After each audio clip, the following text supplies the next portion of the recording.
ว่าเรื่องพระพุทธเจ้ากับนี่เกิดแล้วสี่พระองค์บัดนี้ยังอีกพระพุทธเจ้าอนาคต10 พระองค์พะนังแปลว่าองค์ต่อไปคือศรีอริยเมตไตรอันเคยเกิดสมัยพุทธเจ้าคืออธิตะบัดนี้มาเกิดในลพบุรีนี่ชาติหนึ่งท้าววุ้งมองเลยว่าท้าววุ้งนะ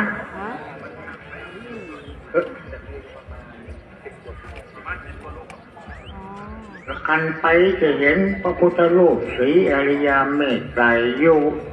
ท้าววุ้งนี่ล่ะ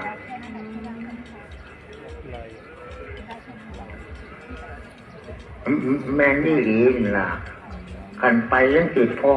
รูปพระศรีอริยเมตไตรบัดนี้สมัยปัจจุบันบัดนี้เกิดเป็นหลวงปู่ดูพะนะอัน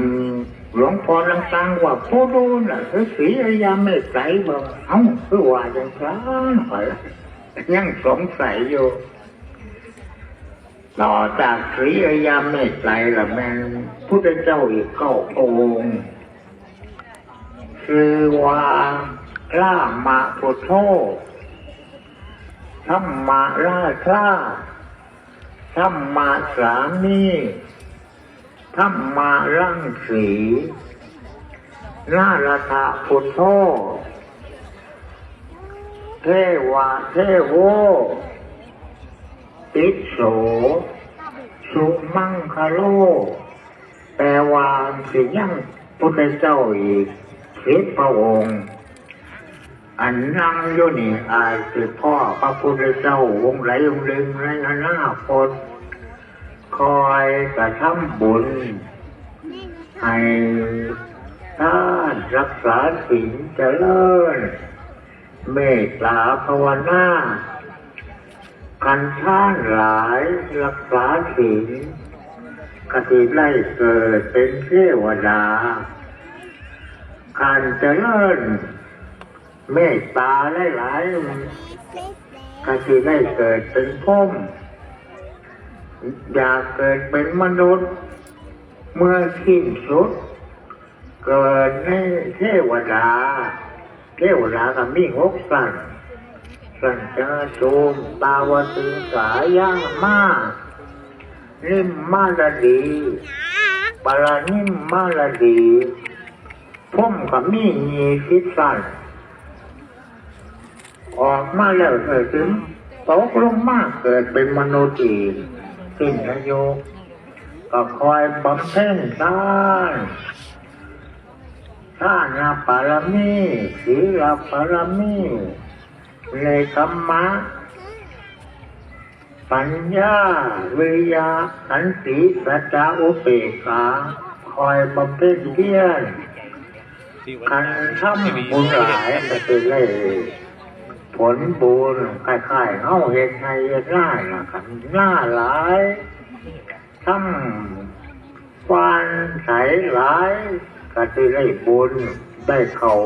คล้ายๆเฮาทำบุญนี่ล่ะว่าซั่นอันสุดท้ายก็บ่มีหยังหลายจักสิเอาหยังมาหลวงผู้อยากได้เงินก็ขอให้ได้เงินเด้อผู้อยากได้ทองได้ค่ำก็ให้ได้ค่ำได้หลายเด้อ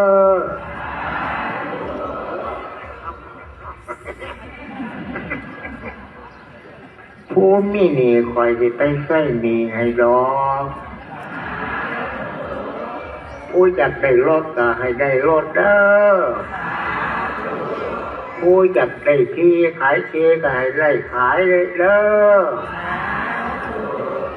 นิพพานะปัจจโยโหตุ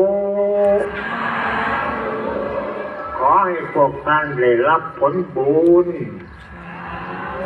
ปัจจุบันอนาคต ให้ ท่านได้เห็นหน้าพระพุทธเจ้าอริยเมตไตรอันหมายถึงว่าพวกท่านนี่จะได้เห็นหน้าพระพุทธเจ้าองค์ใดองค์หนึ่งโยอันสุดท้ายจะได้เห็นพระพุทธเจ้าคือสุมังคละ การบ่ได้คือว่าเพิ่นได้เกิดหม่องนั่นหม่องนี่มีอายุเท่านั้นเท่านี้มื้อหลังคนละคอยตื่นหาอีกวันมื้อนี้เอาแต่ซื้อก็ได้เนาะเอวังก็มีด้วยกล้วยฟ้าและหมากนี่